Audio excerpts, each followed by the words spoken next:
है कि बाबूजी का जन्म कोलूमंड में हुआ। इनके पिताजी का नाम था धांधल जी, जो कि मारवाड़ के राजा राव धूहड़ के भाई हुआ करते थे। इनकी मम्मी के बारे में ऐसा कहा जाता है कि इनकी मम्मी एक अप्सरा थी, एक परी थी। ऐसी कहानियां हैं, लोकोक्तियां हैं कि आसमान की जो परियां होती है, स्वर्गलोक की जो परियां होती है, वो अक्सर धरती पर घूमने के लिए आती है। पर उनके साथ एक समस्या होती है कि जब वो धरती पर घूमने के लिए आती है, उस समय यदि कोई उन्हें धरती पर देख ले तो उनकी शक्तियां समाप्त हो जाती है तथा वे वापस आसमान के अंदर नहीं जा पाती। इसलिए कहानियां ये भी कहती है कि वो अक्सर रात को आती है, रात को धरती पर उतरती है और रात को धरती पर आकर घूमकर चली जाती है, क्योंकि रात को दुनिया में लोग सोए हुए रहते हैं ताकि उनको कोई देख ना सके। कहते हैं ऐसे ही एक बार एक परी थी, इंद्रलोक की एक परी, और धरती पर घूमने के लिए उतरी। गलती से बेचारी का हेलीकॉप्टर मारवाड़ में लैंड कर गया। यहाँ पश्चिमी राजस्थान के अंदर रेगिस्तान के अंदर उतर गई।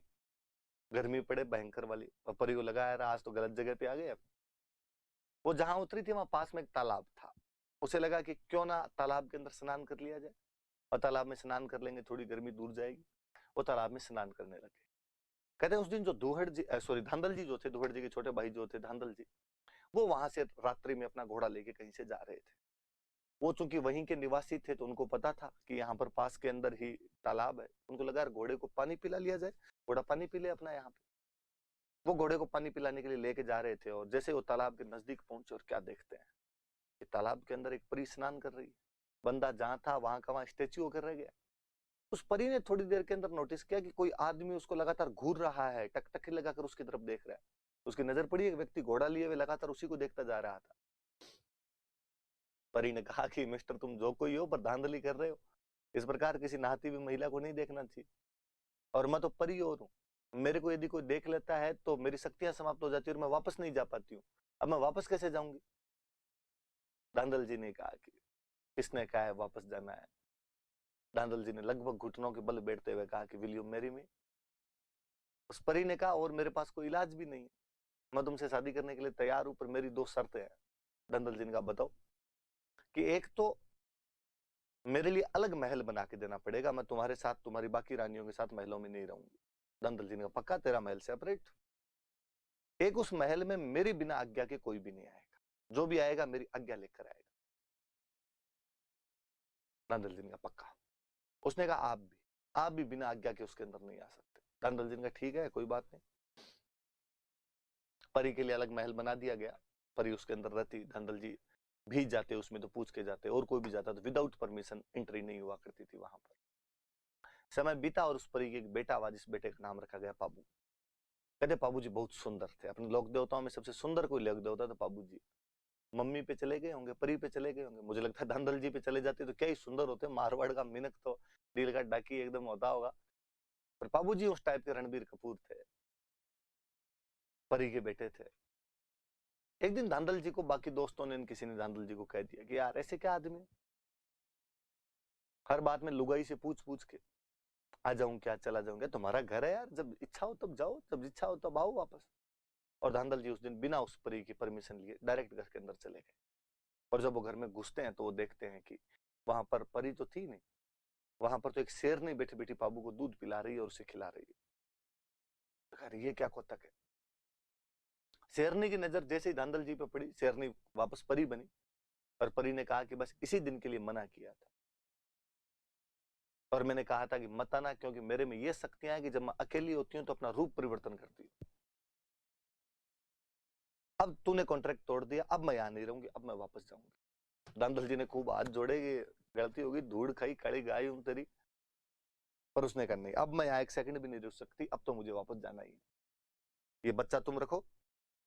एक माँ की बच्चे के प्रति दो इच्छाएं होती है कि उस बच्चे को दूध पिला के थोड़ा बड़ा करे, बड़ा हो जाए तो उसके लिए कभी घोड़ा बने, कभी हाथी बने, उसे झुलाए खिलाए, पीठ पे एक झुलाए उसको, कंधे पे झुलाए उसको।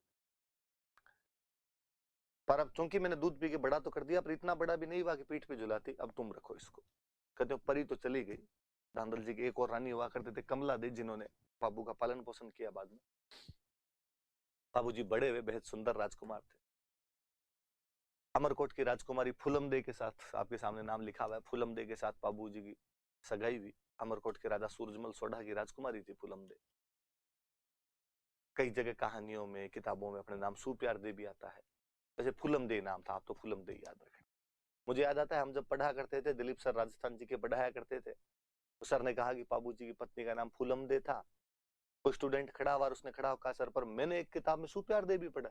सर ने कहा हाँ हाँ यार, कई जगह वो सुप्यार दे भी लिखा था, पर फूलम दे याद करना है अपने। तो उसने कहा नहीं सर, सही से बताओ क्या नाम था, फूलम दे था या सुप्यार दे था? सर ने कहा फूलम दे था। फिर उस किताब में सुप्यार दे क्यों लिखा? तो सर हंसते थे कि नाम तो देखो फूलम दे था, पर बाबू गीत गाया करता था कि दे दे प्यार दे सु प्यार दे, अच्छा प्यार दे, तो एक नाम सु प्यार दे और पड़ गया। तो आप भी भाई याद रख लेना। आप बाबू जी के दो सहयोगी थे, उनके नाम थे चांदा और डामा, भील जाति के दो भाई थे। बाबू जी की जो घोड़ी थी उसका नाम था केसर कालमी, जो इनके गांव के अंदर देवल नाम की एक चारण महिला हुआ करती थी, उनकी घोड़ी थी। और इनका मेला कोलूमंड के अंदर चैत्र अमावस्या को लगता है। कहा जाता है कि बाबू जी सगाई हो गई, शादी का दिन आया, शादी का दिन आया, बाबू जी तैयार हुए, शेरवानी पहनी, बिनोटे पहने, साफा बांधा, सिर पे कलंगी, तुर्रा, एंटीना सब लगाए, फूटने लगे बाबू जी। ये तो बींद वैसे सुंदर लगता है, कोई हो बींद बनता उस दिन सुंदर ही लगता है। बाबू सुंदर थे खुद, तो और सुंदर लगे। चांदा और डामा बाबू जी के दो खास सहयोगी, दोनों एकदम अच्छे अच्छे कपड़ों के अंदर राइट लेफ्ट में बाबू जी के खड़े एकदम। दूल्हे के दोस्त तो दूल्हे के साथ रहे भाई। और चांदा डामा ने बाबू जी अगर बाबू जी यार बाकी सब चीजें जोरदार है, टनाटन है, क्या बींद लग रहे हो, अमरकोट के छज्जे तोड़ दोगे आज। आज आपको देखने के लिए अमरकोट की महिलाएं हवेलियों के छज्जों पर आके देखेगी, दूरबीन लगा लगा के, आपको छज्जे टूट जाएंगे आज, इतनी महिलाएं इकट्ठी होगी। पर यार बाबू जी एक लफड़ा है अपने पास, क्या अच्छी घोड़ी नहीं है अपने पास। यार बींद के नीचे घोड़ी तो अच्छी होनी चाहिए। बाबूजी ने कहा यार अब घोड़े तो अपने पास जो है इनमें से लेके जाना पड़ेगा। और चांदा डामा ने कहा नहीं बाबूजी, अपने गांव में जो देवल है ना, जो गायें रखते हैं खूब सारी, कि हाँ उनके पास एक बहुत सुंदर घोड़ी है केसर कालमी, क्या नाचती है, यदि केसर कालमी आप लेके चलो तो मजा आ जाए। बाबूजी ने कहा देख लो पूछ लो। चांदा डामा गए देवल के पास और जाकर माँ देवल, बाबूजी बींद बने हुए हैं, बारात जा रही है, घोड़ी अच्छी नहीं है, केसर कालमी दे दो तो भली बात हो। देवल ने मना किया। देवल ने कहा मेरे पास गायें हैं, गायें चराने के लिए ग्वाला जाता है तो घोड़ी लेके जाता है, कल को खुदा ना खास्ता गायों की लूटपाट हो जाए, पहले गायों की लूट बहुत हुआ करती, ग्वाले के पास में घोड़ी होगी फटाफट गांव तो आएगा वापस, गांव आके बताएगा तो सही कि साहब लूटपाट हो गई, वापस गांव से जनता जाए, सैनिक जाए तैयार होके घोड़ी को बचा, सॉरी गायों को बचा के लेके आए। घोड़ी नहीं होगी तब तक लुटेरे पता नहीं कहां के कहां पहुंच जाएंगे। और बाबू जी की बारात ठेठ अमरकोट जाएगी, जाने में आने में कितना टाइम लगे, मैं घोड़ी नहीं दूं। चांदा डामा वापस आए, बाबू का बाबू जी आप खुद जाके एक बार ट्राई करो तो देवल दे सकती है, वरना तो नहीं दे। बाबू जी ने कहा मैं ट्राई कर लेता हूँ।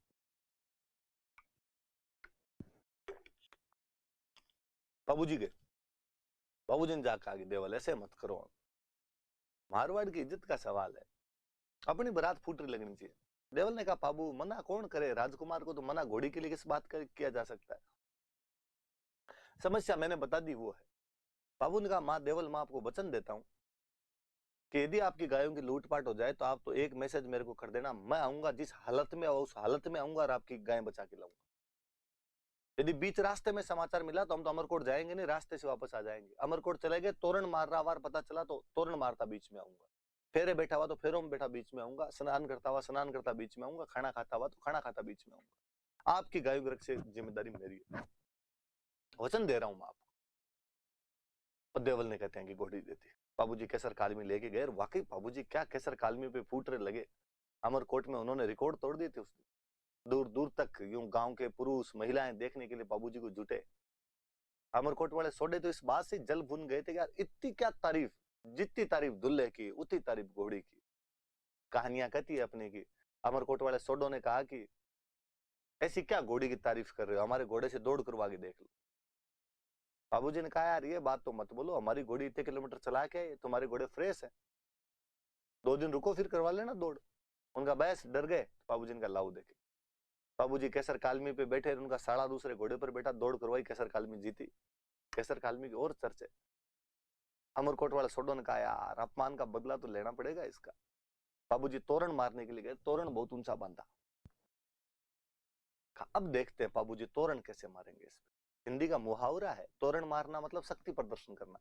पहले अक्सर एक राजकुमारी से शादी के लिए 3-4 जगह से बारात चली जाया करती, तो ऊंचा तोरण बांधते कि जो तोरण मार देगा उसके साथ शादी कर दी जाएगी। आजकल तो ये भगवान जाने क्या चीजें हुई है, तोरण नीचा सा बांधते हैं, उस पे दूल्हे से टच होता नहीं है, कई बार तो और नीचा सरका देते हैं, लो जो ऐसा आराम से लगा लो आप। तो ना तोरण मारने में बड़ी चीज हुआ करती थी। आज भी गांव में कोई आदमी ज्यादा बोलता है मैंने ये कर दिया वो कर दिया, बूढ़े कर देते हैं, यार देखे मेरे कौन से तोरण मारे हैं। जो बाबूजी का तोरण ऊंचा बांधा, बाबूजी जैसे ही गए तोरण देखा ना, बाबूजी लगा मरा दिया, इतना ऊंचा तोरण मारा कैसे जाएगा। इतना ऊंचा तोरण मारने का एक ही तरीका है कि घोड़ी अपने अगले दोनों पैरों पे खड़ी हो जाए, अगले दोनों पैर खड़े कर ले, पिछले दोनों पैरों पे टिकी रहे, हवा के अंदर घोड़ी यदि झूल जाए तो बाबूजी खड़े होकर उस पर तोरण मार सकते।